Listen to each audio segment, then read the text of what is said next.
मेरे सेल की बिजली बंद कर दी जाती थी, पानी बंद कर दिया जाता था, वहाँ पे बेशुमार मच्छर था।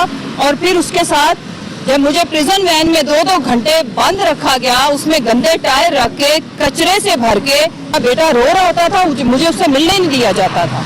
मैं ये कहना इसलिए चाहती हूँ, इसलिए नहीं कि मैं कोई मजलूम बनने की कोशिश कर रही हूँ, इसलिए कि हम ये तारीख नहीं दोहराएंगे। हम खवातीन के खिलाफ इस तरह की इंतकामी कार्रवाइयों के ऊपर यकीन नहीं रखते। हमारे साथ दहशत गर्दों से भी बुरा सलूक किया जाता है दौरान हिरासत। हमें इस तरह से तज़हीक का निशाना बनाया जाता है जैसे खुदा न खास्ता वाकई हम मुल्क दुश्मन हो। एक इस मुल्क का एक्स प्राइम मिनिस्टर, एक सुपरस्टार जिसने 3 कैंसर हॉस्पिटल दिए, 2 नमल यूनिवर्सिटी दी, आप उनके साथ ये सलूक कैसे कर सकते हैं? तो मैं हर उस जिद्दोजहद का हिस्सा हूँ, रहूंगी अपने खून के आखिरी कतरे तक, जो मेरे मुल्क के अवाम के जो हकूक है उनको इंश्योर करे। इन्होंने मुहिम चलाई मज़हका खेज किस्म की और तज़हीक अमेज किस्म की। इस दौर में ये खवातीन के साथ जो इंतकामी कार्रवाइयाँ की जा रही हैं उसकी भी तारीख में कोई मिसाल नहीं मिलेगी। मैं एक सियासी वर्कर हूँ, किसी भी पुरअमन सियासी जिद्दोजहद का हिस्सा बनने से मेरे मुल्क का आइन और कानून मुझे इजाज़त देता है।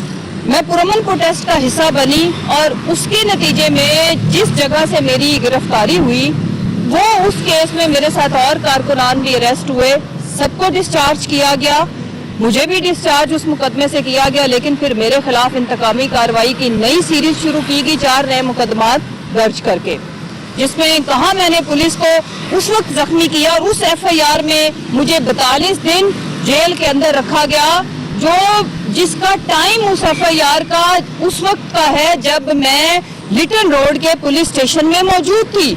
जब मैं अरेस्ट हुई तो उसके अगले दिन के 2 बजे का जो वक़ुआ बनाया गया उसमें तो मैं तो पुलिस की ज़ेरे हिरासत थी। इंशाल्लाह मैं इसके ऊपर आला अदलिया से भी मैं एक एप्लीकेशन देने लगी हूँ कि इसमें मुझे जो मैंने 42 दिन की जो मैंने कैदोबंद की सोबतें सही मायनों में काटी। मेरे सेल की बिजली बंद कर दी जाती थी, पानी बंद कर दिया जाता था, वहाँ पे बेशुमार मच्छर था। और फिर उसके साथ जब मुझे प्रिजन वैन में 2-2 घंटे बंद रखा गया, उसमें गंदे टायर रख के कचरे से भर के, और वहाँ पे 2 घंटे के लिए मुझे बंद करके फिर 4-4 घंटे मुझे इस लाहौर शहर के स्मॉग के दिनों में जब माशाल्लाह से बच्चों के स्कूल ये लोग बंद करके बैठे हैं तो प्रिजन वैन और साथ पुलिस की कितनी गाड़ियाँ, तो ये मुझे 10-10 चक्कर इन्होंने शहर के लगवाए। 1-1 बजे तक मेरी फैमिली यहाँ पे बैठी होती थी। मेरा बच्चा जो ऑटिस्टिक है, कैंसर सर्वाइवर है, बख्शी खाना में मुझे बंद कर दिया जाता था। हमारे जितने कायदीन लीडरान आते हैं वो उनको अलाउ होता है जेल में कोर्ट में बैठ के अपनी फैमिली से मुलाकात करना। मेरा बेटा रो रहा होता था, मुझे उससे मिलने नहीं दिया जाता था।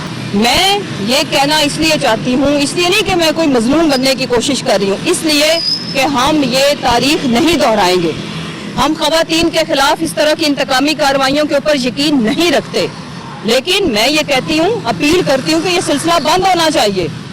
डॉक्टर यास्मीन राशिद गुज़िश्ता 1.5 साल से वो जेल में बंद है। इजाज चौधरी साहब senator, sitting senator, heart patient, अभी उन्हें रिसेंटली डेंगू हुआ, उनका वेट लॉस का इशू है, हो गया, उनको शुगर है। शाह महमूद कुरैशी साहब, मियाँ महमूद रशीद साहब, उनकी भी ड्यूरिंग हिरासत एक सर्जरी हुई। उमर चीमा आज भी हॉस्पिटल में एडमिट हैं। ये हम किस तरफ जा रहे हैं? मेरा ये मुतालबा है पाकिस्तान की अदलिया से कि वो प्लीज पुलिस के महकमे को नकेल डाले और उनसे पूछे कि अगर कोई सियासी कैदी है, हम कोई वाकई दहशत, ठीक है 780 ये लगा रहे हैं, लेकिन हम कोई दहशतगर्द तो नहीं है। हमारे साथ दहशत गर्दों से भी बुरा सलूक किया जाता है दौरान हिरासत। हम पाकिस्तान के शहरी हैं, पहले पुरअमन शहरी हैं, फिर हम किसी सियासी जमात के कारकुन हैं, लेकिन हमें इस तरह से तज़हीक का निशाना बनाया जाता है जैसे खुदा न खास्ता वाकई हम मुल्क दुश्मन हो, और अगर नहीं है तो हो जाए, जो रवैया हमारे साथ रखा जाता है। लेकिन मैं इतला देना चाहती हूँ, हम फिर भी नहीं होंगे।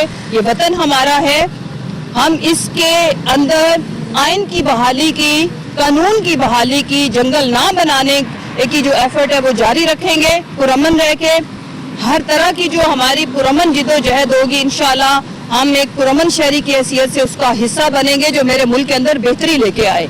हम पाकिस्तान की बेहतरी के ख्वाहिशमंद शहरी हैं। میں خان صاحب کے لیے بھی اس وقت ان کے لیے بھی ڈھیروں دعائیں کر رہی ہوں. جب میں سیل میں بند تھی تو میرے سیل کی 5 گھنٹے جب لائٹ گئی اور اس سے اگلے دن جب مجھے پتا چلا کہ خان صاحب کو 5 دنوں کے لیے بجلی بند پانی بند اور اس حالت میں رکھا گیا ہے, 15 دنوں کے لیے ان کے سیل کا دروازہ نہیں کھولا گیا 24 گھنٹے, تو بڑا دکھ ہوا. دکھ اتنا ہوا کہ مجھے اپنی تکلیف اتنی چھوٹی لگی کہ میں پوری رات اس تکلیف سے سو نہیں سکی. بات یہ ہے کہ ایک اس ملک کا ایکس پرائم منسٹر, ایک سپر سٹار جس نے 3 کینسر ہاسپٹل دیے, 2 نمل یونیورسٹی دی, آپ ان کے ساتھ یہ سلوک کیسے کر سکتے ہیں؟ اس لیے کہ وہ آئین کی بحالی, رول آف لا, اس ملک سے غربت کا خاتمہ کرنا چاہتے ہیں, اور آپ نے ایک ایسا ٹولہ مینڈیٹ چوری کر کے ہمارے اوپر مسلط کر دیا جس کو عوام نے چنا ہی نہیں. عوام کی نفرت ان کے اگینسٹ اب اتنی بڑھ چکی ہوئی ہے کہ عوام ان کی شکل نہیں دیکھنا چاہتی. یہی وجہ ہے کہ ہمارے معاشرے کے اندر یہ جو ایک جو رواداری کا کلچر تھا وہ تو نام کو نہیں رہی, بلکہ اب لوگ واقعی ہی جنرل پبلک اشتعال انگیزی پہ اتر آئی ہے. میں تو ان سے بھی اپیل کروں گی کہ ہم نے ان کا آئینی اور قانونی راستے سے راستہ روکنا ہے. ووٹ کے ذریعے آپ نے ان کو ان کے گھر تک پہنچایا جو کہ لندن ہے. آگے بھی انشاءاللہ اپنی پرامن جدوجہد کے تحت ہم ان کو بتاتے رہیں گے کہ عوام آپ کو پسند نہیں کرتی. جہاں آپ نے اس ملک کا دولت لوٹ کے رکھی ہوئی ہے وہاں تشریف لے جائیں اور ہمارے حال پہ رحم کریں. انشاءاللہ جو بھی پرامن جدوجہد ہے ہماری, ہم اس میں اپنی شمولیت جاری رکھیں گے. پاکستان کو صحیح معنوں میں اس کی جو حقیقی قیادت ہے وہ واپس اس کے کریں گے, اور ایک پرامن شہری کی حیثیت سے ہم اپنی آواز بھی اٹھائیں گے اور اپنی جو عملی ذمہ داری ہے اس کو بھی انشاءاللہ ہم نبھائیں گے. Thank you.